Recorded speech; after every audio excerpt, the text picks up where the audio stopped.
Sự thật rúng động, Einstein từng say đắm một điệp viên Liên Xô. Đây là lật mở hồ sơ mật studio, nơi những bí mật tưởng như đã ngủ quên được thắp sáng trở lại. Thế kỷ 20 là thời đại của bom nguyên tử, của những bộ óc vĩ đại và những mạng lưới gián điệp tinh vi nhất lịch sử nhân loại. Trong cuộc chiến âm thầm ấy, có một người phụ nữ đã dùng sắc đẹp của mình để xoay chuyển cuộc đua vũ khí nguyên tử. Cô là Margarita Ivanovna Konenkova, điệp viên mật của Liên Xô. Và mục tiêu của cô chính là Albert Einstein, thiên tài vĩ đại nhất thế kỷ 20. Nhưng làm thế nào mà một mỹ nhân Nga có thể tiếp cận, quyến rũ và thu thập được thông tin từ bộ não kiệt xuất ấy? Câu chuyện sau đây là hồ sơ tuyệt mật từng bị giấu kín hơn nửa thế kỷ. Margarita, vũ khí bí mật của KGB. Sinh năm 1895 tại Sarapul, lớn lên giữa giới thượng lưu Moscow, Margarita sở hữu tất cả những điều mà tình báo Liên Xô cần ở một điệp viên sắc đẹp. Đó là nhan sắc nổi bật, khả năng giao tiếp nhiều ngôn ngữ, sự tinh tế hiểu biết nghệ thuật và khả năng gây thiện cảm với đàn ông quyền lực. Năm 1922, cô kết hôn với nhà điêu khắc danh tiếng Sergei Konenkov. Cuộc hôn nhân này giúp cô dễ dàng xuất hiện trong các sự kiện ngoại giao, nghệ thuật, gặp gỡ chính khách và giới học giả. Đây là một vỏ bọc hoàn hảo cho một điệp viên. Theo hồ sơ của điệp viên cấp cao Pavel Sudoplatov, Margarita được tuyển dụng với mật danh Lucas, điệp viên đặc trách các mục tiêu khoa học và quân sự tại Mỹ.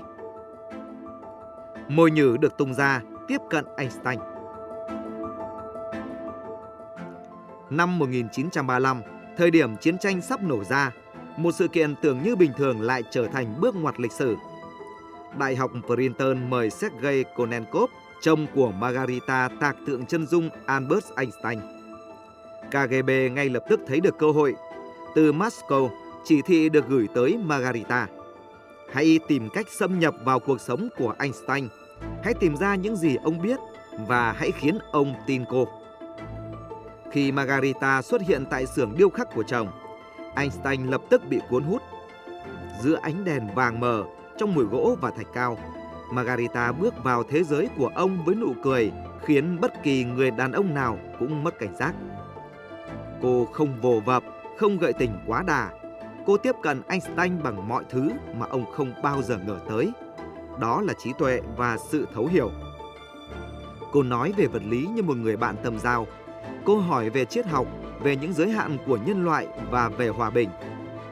Và Einstein, người đàn ông 56 tuổi cô độc, đã tìm thấy ở người phụ nữ 39 tuổi ấy một thứ còn quý hơn tri thức.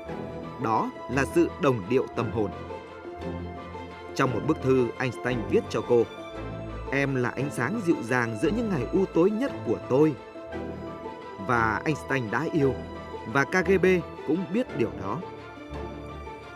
Mỹ nhân kế bắt đầu và Einstein dễ dàng bị cuốn vào vòng xoáy. Sau những buổi gặp ở xưởng, họ chuyển sang uống trà tại căn hộ nhỏ của Einstein ở Princeton, rồi những buổi đi dạo ven sông Delaware, rồi những buổi tối nói chuyện đến quá nửa đêm.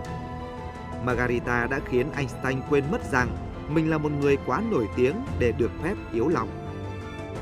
Cô khiến ông cười, khiến ông kể chuyện thời niên thiếu, khiến ông lộ ra nỗi sợ về tương lai của nhân loại, khiến ông chia sẻ những lo lắng về sự phát triển của vũ khí hạt nhân. Thế là Einstein đã tin cô. Điều đó đủ để tình báo Liên Xô mở cánh cửa mà họ không bao giờ có thể tiếp cận được. Vậy Margarita thu thập thông tin vũ khí hạt nhân bằng cách nào? Đây là phần gây tranh cãi nhất trong lịch sử. Nhưng các tài liệu giải mật cho thấy rõ, Einstein không trực tiếp tham gia dự án phát triển bom nguyên tử vũ khí hạt nhân. Nhưng ông có quan hệ gần gũi với rất nhiều nhà khoa học tham gia dự án. Ông nắm xu hướng nghiên cứu, nhân sự chủ chốt, tư tưởng, những bất hòa nội bộ và những định hướng khoa học hạt nhân của Mỹ. Những thứ đó đối với Liên Xô còn quý hơn cả bản thiết kế vũ khí hạt nhân. Và Margarita chính là cầu nối hoàn hảo. Cô đã nghe Einstein kể về đồng nghiệp về các tranh luận khoa học trong giới vật lý Mỹ. Những thông tin này đã giúp Liên Xô vẽ ra bản đồ mạng lưới khoa học Mỹ. Margarita chuyển tất cả những gì cô nghe được về Moscow. Cùng với việc nghe thông tin từ Einstein, điệp viên Margarita xuất hiện tại nhiều sự kiện khoa học, triển lãm, tiệc trà, nơi các nhà vật lý Mỹ tụ họp. Sự hiện diện của một người phụ nữ Nga quyến rũ luôn khiến đàn ông mất cảnh giác. Sau khi lấy được những thông tin tuyệt mật, Margarita chuyển qua các điểm hẹn bí mật ở New York. Những bản báo cáo của cô được đánh giá là chính xác và giá trị chiến lược cao. Dù cô không lấy bản thiết kế bom, nhưng những thông tin mà cô thu thập đã giúp Liên Xô định hình chiến lược hạt nhân.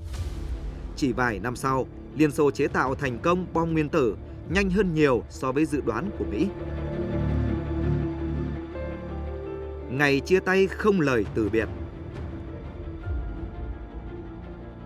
Năm 1945, khi Hiroshima và Nagasaki của Nhật bị đánh bom, Thế chiến thứ hai kết thúc, KGB lập tức ra lệnh cho Margarita rời Mỹ. Einstein đến ga Princeton chờ hàng giờ, nhưng Margarita không đến.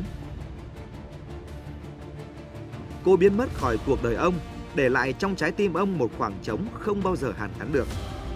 Einstein chỉ giữ lại một bức ảnh của cô, và phía bức ảnh ông có viết: dành tặng Margarita, ánh sáng trong bóng tối của tôi. Sự thật hé lộ sau 50 năm. Năm 1998, 9 bức thư Einstein gửi Margarita được bán đấu giá tại Sotheby. Thế giới đã bàng hoàng. Thiên tài vật lý từng yêu một nữ điệp viên Liên Xô và yêu sâu đậm. Những gì cô thu thập được không phải bản thiết kế bom, mà là trí tuệ, tư duy, đường hướng, mối quan hệ và bối cảnh khoa học của Mỹ. Ngày 29 tháng 8 năm 1949, Liên Xô thực hiện vụ thử bom nguyên tử đầu tiên. Sự kiện này gây choáng váng phương Tây. CIA và giới tình báo Mỹ từng ước tính Liên Xô phải mất vài năm nữa mới có được bom. Khi Liên Xô tham gia cuộc chạy đua hạt nhân, cán cân quyền lực toàn cầu thay đổi. Mỹ không còn giữ thế độc quyền vũ khí hạt nhân, mà chuyển sang thế đối trọng, khởi đầu thời kỳ chiến tranh lạnh. Lời kết lật mở hồ sơ mật studio. Câu chuyện của Margarita là minh chứng rằng, trong thế giới của vũ khí và sức mạnh, đôi khi thứ thay đổi cục diện không phải vì đạn bom mà là một người phụ nữ. Một mỹ nhân có thể khiến cả Einstein nghiêng mình và khiến cả cục diện khoa học hạt nhân thế giới đổi hướng. Nếu bạn yêu thích những hồ sơ tuyệt mật như thế này, hãy đăng ký kênh để cùng chúng tôi khám phá những bí ẩn lịch sử mới được giải mã.